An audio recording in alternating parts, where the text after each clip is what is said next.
our new pilot bearing. Already took emery cloth, cleaned out this mating surface in here. Just gonna set this in here. A couple little taps with a rubber mallet, get it started. Maybe.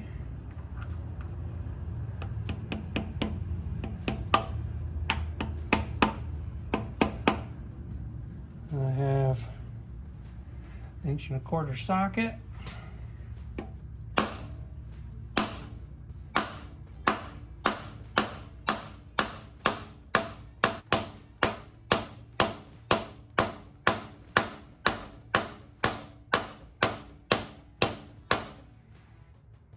All the way in.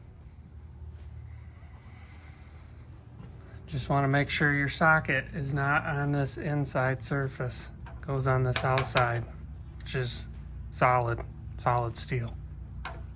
It's all the way in, nice and flush all the way around.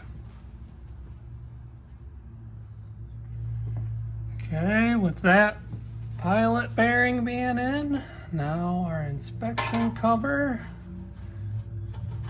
Usually I forget to put this on and have to take flywheel or flex plate back off again.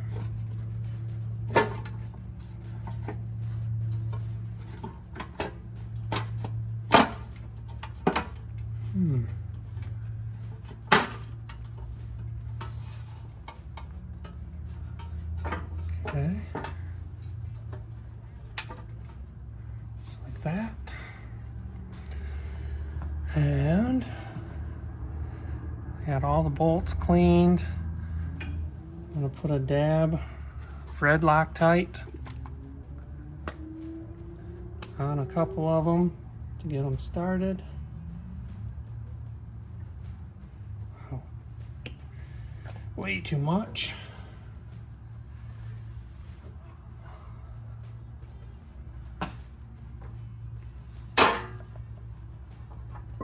This only goes on one way. Line up the holes. Red Loctite. Get these started.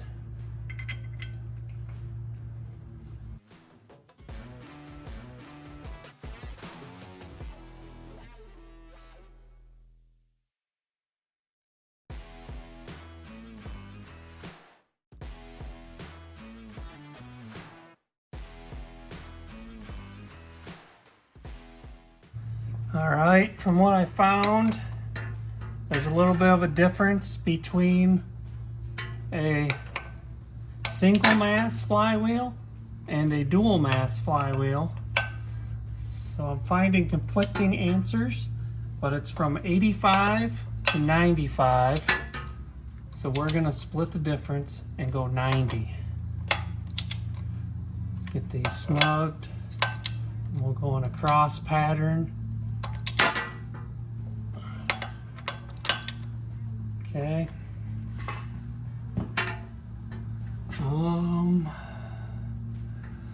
Normally I'm able to reach the front of the motor, but a big block is pretty big.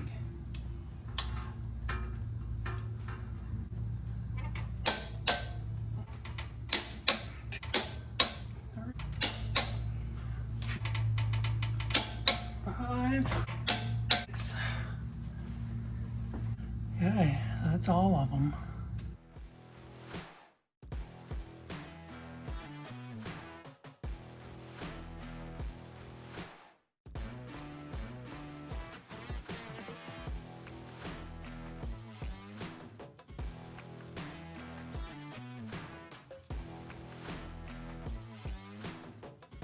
We have our ARP bolts here for pressure plate, also getting red Loctite.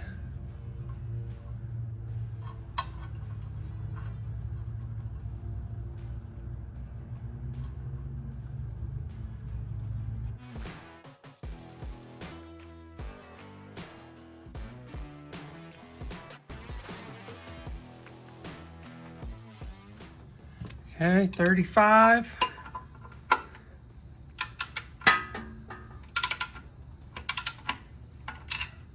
Just gonna work around in the cross pattern here. Just getting them snug down.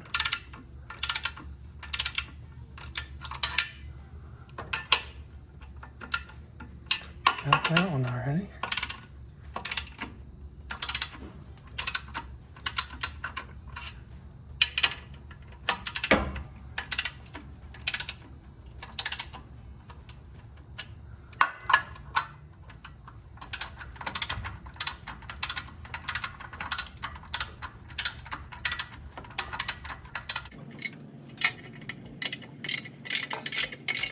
Okay, here we go.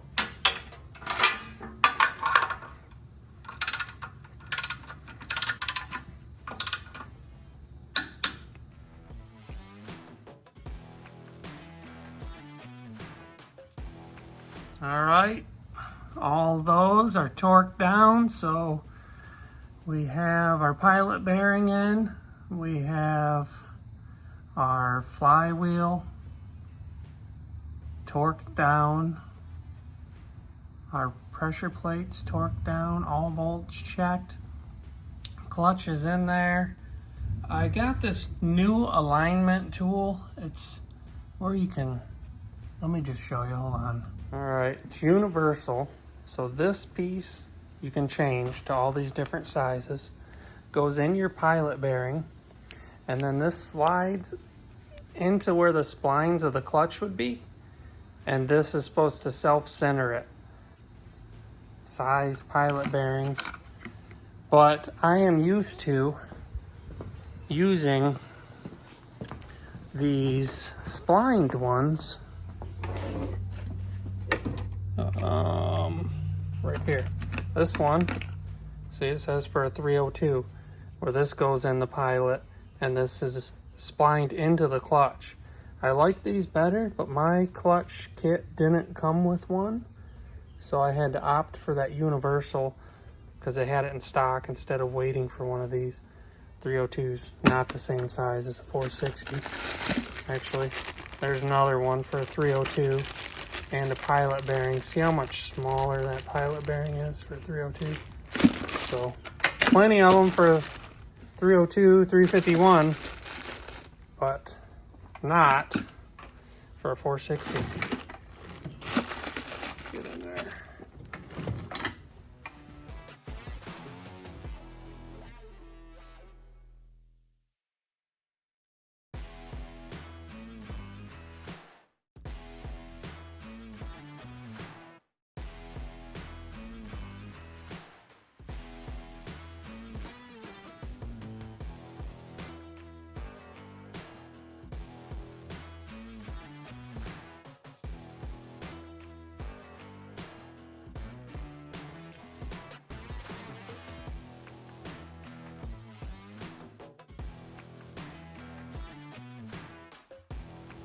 There it is. 1, 2, 3, 4, 5, 6 bell housing bolts are snug, just with the impact, little DeWalt 18 volt. Believe it or not, it's only said like 25 foot-pounds for those, which that's crazy to me. That doesn't seem like very much, but we'll tighten those down. Get this cross member in. See the holes, so it's gonna line right up exactly where.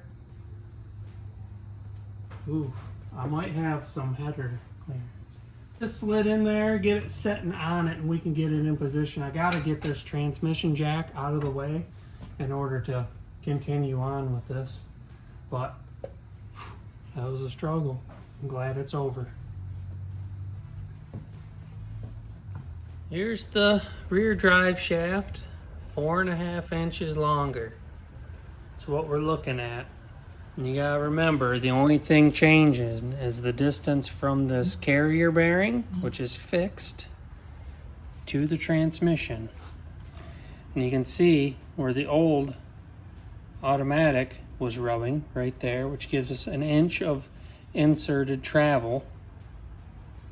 So matching that back up with the ZF5, 1 inch of inside travel, which typically you only want around 3/4 of an inch on a normal drive shaft that doesn't have a fixed position where your rear end's going up and down.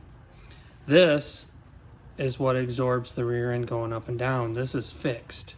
So we only need to add 4.5 inches to make the new seal on the ZF5 be 1 inch out, which gives you 4.25 inches of shaft engagement.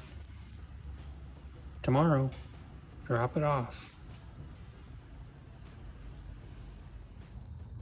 Sorry about the lighting. Slave cylinder is in, connected to the fork,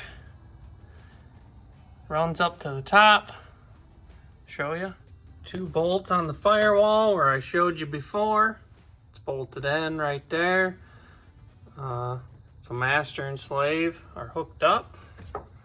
Now I gotta hook it to the pedal. So now if you're using a used set of pedals, you won't have to worry about this. It'll already be splined because this would have been already pressed on once before.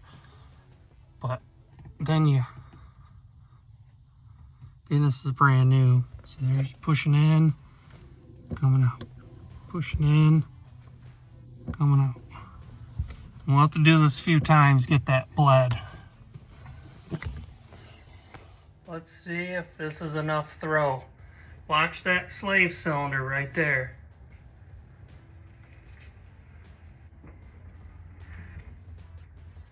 All the way down,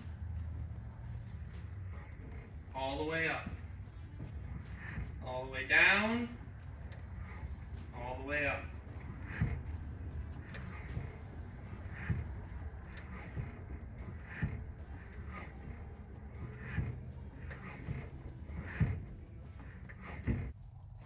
Okay, as mentioned before, here is the clutch pedal neutral safety switch, which was that plug that was up here that I showed in the video, undid, and it sits on the rod there. So now watch, when I push on the pedal, it is pushing that mechanism inside of there. See it sliding back, the black plastic? So that shows your clutch pedal is all the way in, so the vehicle will start. And with it out, I just lost my light. Will not start. It just plugs in. There is our new drive shaft. While they had it, to save me some time, had them put a new carrier bearing on and just new U-joints. I was going to paint this, but I have to line up my lines with the arrows so it's properly balanced. So maybe we'll paint it in the truck later on.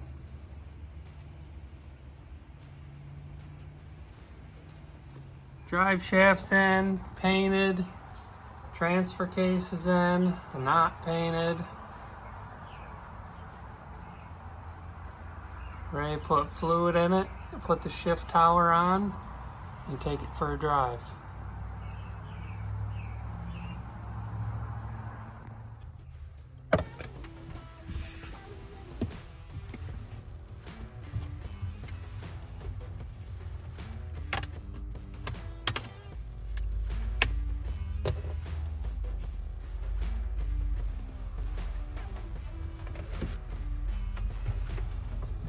Okay, we are going to add 4 quarts of ATF to this because of gear rollover. So we add 1 extra quart to try to quiet gear rollover. Let's see if I can get this in here without making a mess. Definitely don't want this on my carpet. So in order to add 1 extra quart, you have to fill through the shift tower. Because the fill plug, you fill it till it starts to come out of it. You can't do that. It only allows you to add 3.5 quarts.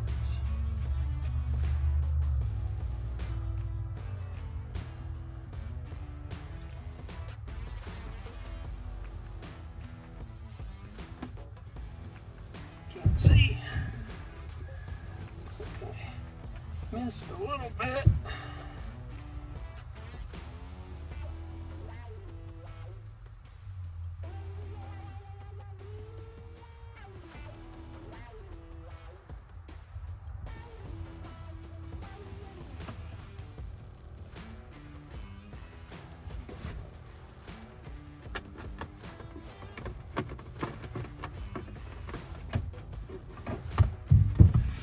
So now we can bolt the shift tower back up.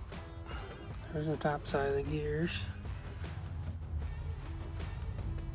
top side of the transmission. Okay, shift tower's back in. Boy, that's detent so tight without leverage. Okay, here we go. First time backing out of the shop. Neutral. Clutch is in. Here's reverse.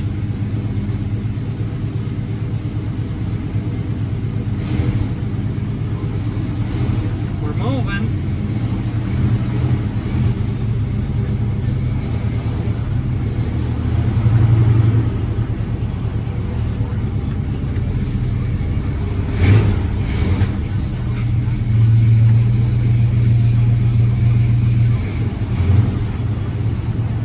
Clutch feels good.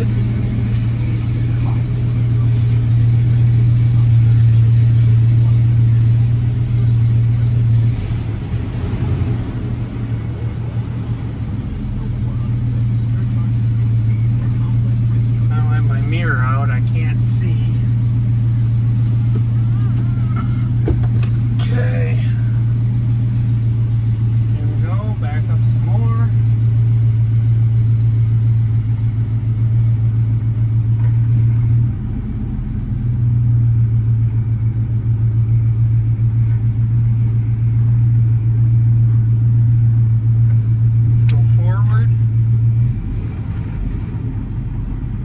Clutch feels really good.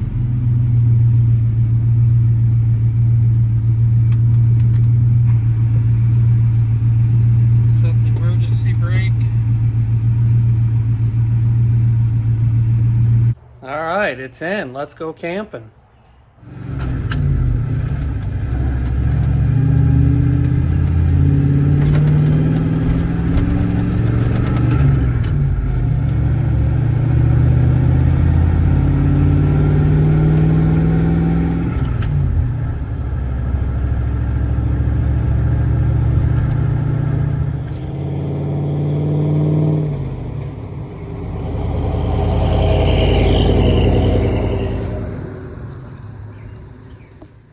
Well, thanks for watching, everybody.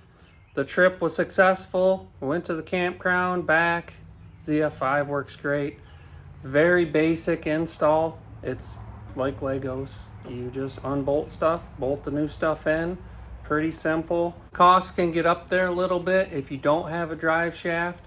That drive shaft was $350. My parts truck was $1,300, but that came with the single mass flywheel, a brand new clutch, pressure plate, throwout bearing. I had to buy the pilot bearing separate. And I'm hoping to get probably 300, maybe 350 bucks back when I take the truck to the scrapyard. So all in all, the whole clutch kit, transmission, and I'm looking at about $1,000 probably. And I'll have some stuff to throw on eBay, like the 1989, 1990 clutch pedal assembly, a few extra things that I'll be able to maybe recoup a little bit of money from. But all in all, I would say the whole total project costs right around $1,600. And you can bolt everything in and keep on going. Cruise control works. That was nice. Cruise control works. Thanks for watching, everybody. We'll see you next time.